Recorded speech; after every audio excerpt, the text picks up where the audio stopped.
Hello graphic designers and welcome to another video with Print Design Academy here. My name is Dave and the best way for a graphic designer to start learning print is to figure out how great print and packaging that's already out there that you've already had your hands on was actually made. You can find out different finishings, learn how different techniques were used, different die lines were used, and start to incorporate those ideas into your designs and the things that you are creating. So today, we're talking about this box right here. So the other day, I'm out at Shoppers Drug Mart, a nice Canadian store. I don't know if they have that in the US.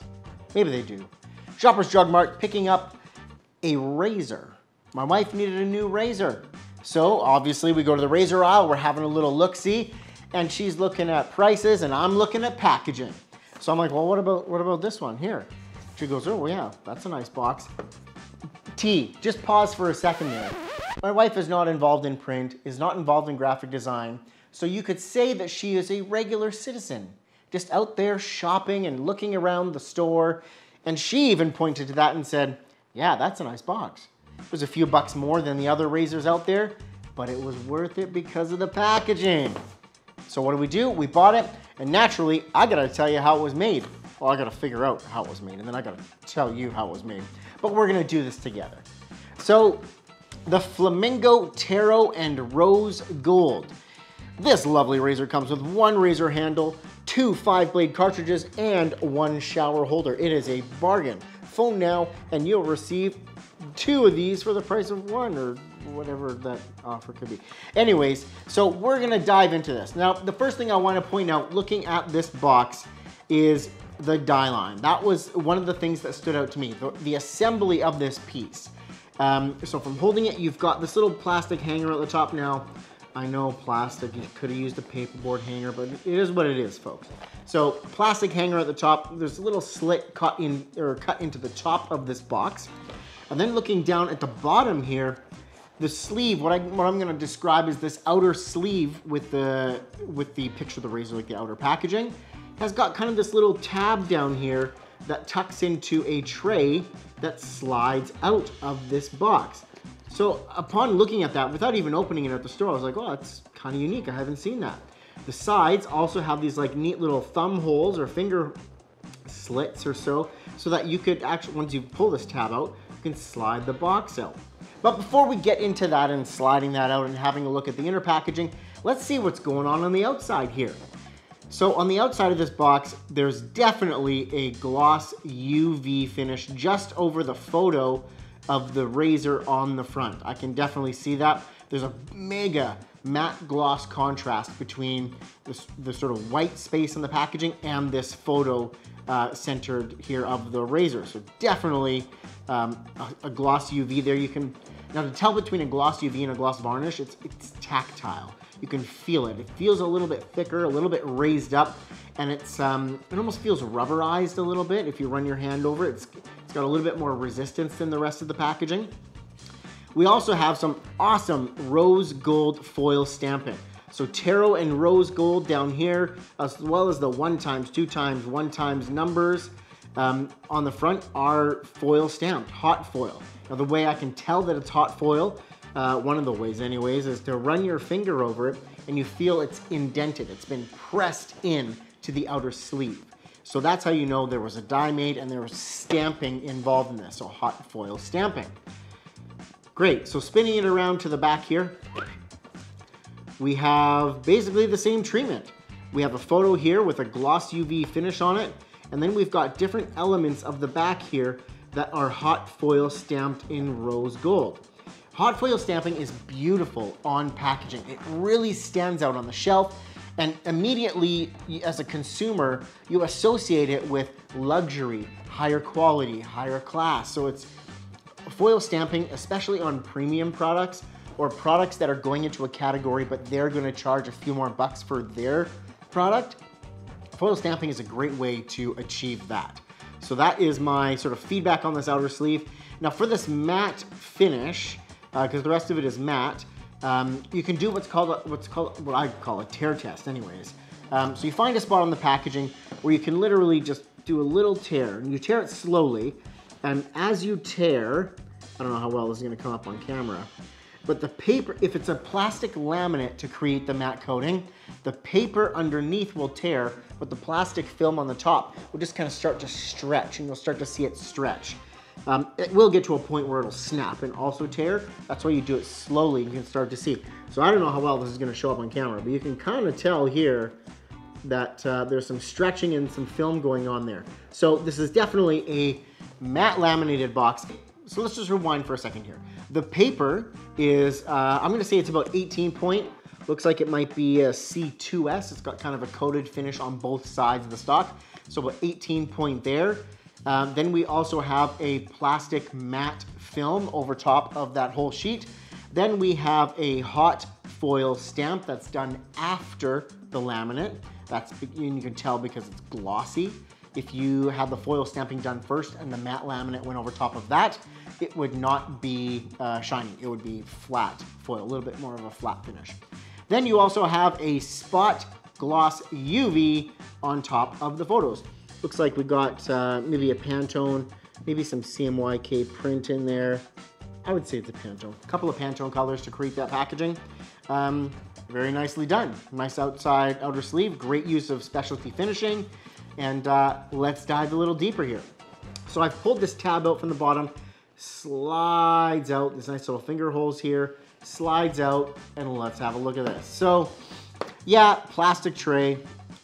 Okay, it is what it is. I would have preferred a paperboard or a sort of molded paper insert into that tray just so it's compostable and 100% recyclable. An increasingly growing trend with packaging is getting rid of plastic, getting rid of all plastics. I'm just gonna pause for a sec because on the inside of this packaging, we also have print. So they didn't leave the inside of this box just white or not printed. They paid attention to that and actually printed on the inside of this sleeve. So nice little touch there, a little something. So this is the tray. Here's your little plastic topper. We'll talk about how that's put in. This is a simplex bottom tray. This is what this is called, a simplex tray. It's got the 4 panels that kind of fold in and lock into one another to create this. You've probably come across what's called rigid boxes, where you can't really disassemble it. It's really rigid. It's stronger than like a paperboard thing. And shipping those, you got to ship them fully assembled. You can't like take those apart and ship them flat. So simplex is like an alternative to that, sort of as a rigid box style tray, but not as rigid, not as strong as that. So if we, let's look at the print first before we take it apart. We've got some Pantone print on the outside here. The purple and then the darker purple, those are both Pantone. There's also black involved because of the UPC code. So the UPC code is generally printed in black or a really dark color, just to really aid in the scannability of this. So let's take this guy apart.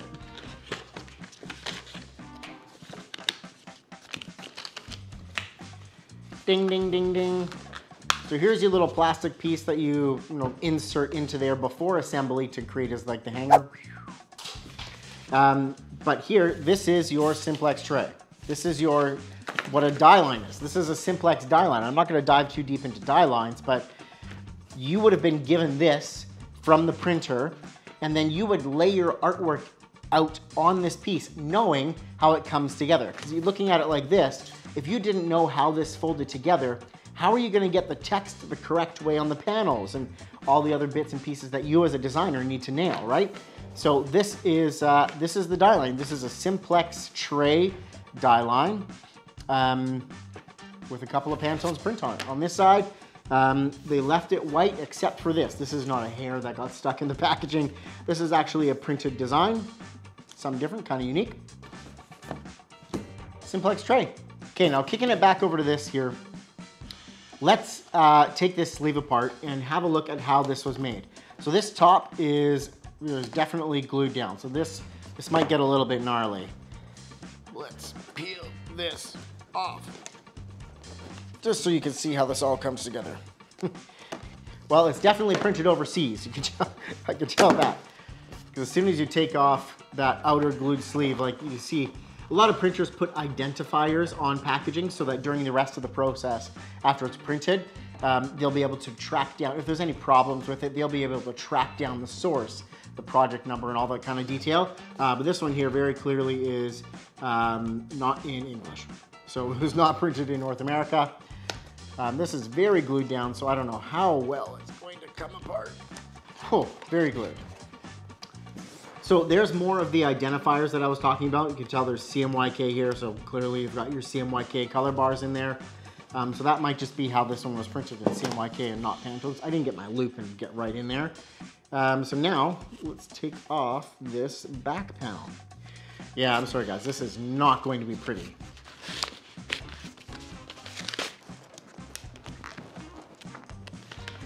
All for the learning process, okay? All for the learning process. Okay, here's, wow, did I butcher this. Okay, here's your die line. Here is your die line.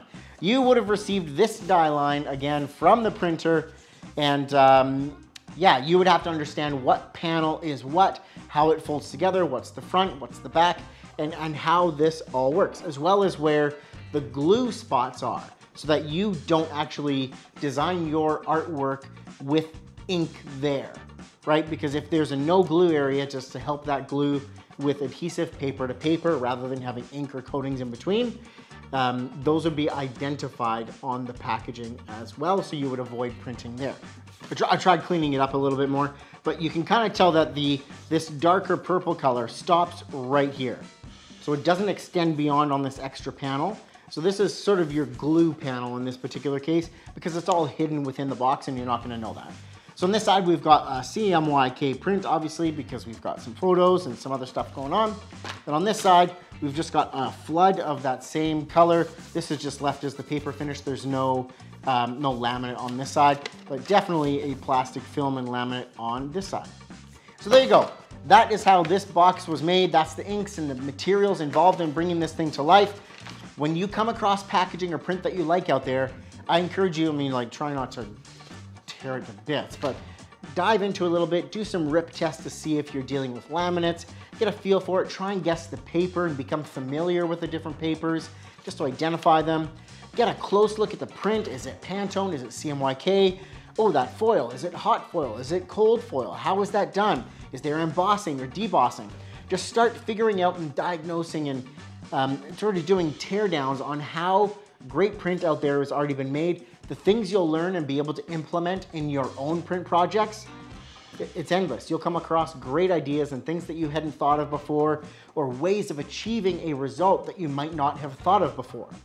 Now, if you are already doing a little bit of print, or you're looking at starting at doing that, and you want to add that as a service, you want to make more money in that freelance business, in your little studio, whatever you have going on, using print design. If you want to make more money using print design, then you want to check out this video right here. Check it.